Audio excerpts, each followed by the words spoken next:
भंडारा जिल्ह्यातील तुमसरमध्ये अल्पवयीन मुलीचा विवाह करण्यात आला। मध्य प्रदेशातील तरुणासोबत अल्पवयीन मुलीचा विवाह करण्यात आला।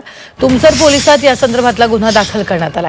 तुमसर तालुक्यातील गोबरवाही पोलीस स्टेशन हद्दीत येणाऱ्या एका गावात 17 वर्ष 10 महिने अल्पवयीन मुलीचं लग्न पार पडलं। मध्य प्रदेशातील मुलासोबत अल्पवयीन मुलीचं लग्न पार पडलं। मात्र याची माहिती चाइल्ड हेल्पलाईनला देण्यात आली आणि त्यानंतर जिल्हा आणि महिला बाल विकास विभाग भंडारा आणि चाइल्ड लाईफ भंडारा यांच्या संयुक्त पथकानं अल्पवयीन मुलीचं गाव घातलं आणि मुलगी अल्पवयीन असल्याची खात्री करून घेतली।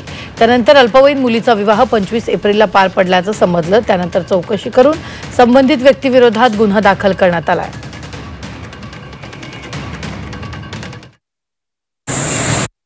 प्रकरणाची खातरजमा करून सदरचा विवाह झाल्याचे निश्चित करून सदर प्रकरणामध्ये पोलीस स्टेशन गोबरवाई येथे बालविवाह प्रतिबंधक अधिकारी तथा ग्रामसेवक यांच्याकडून सदर प्रकरणामध्ये गुन्हा नोंद करण्यात आलेला आहे।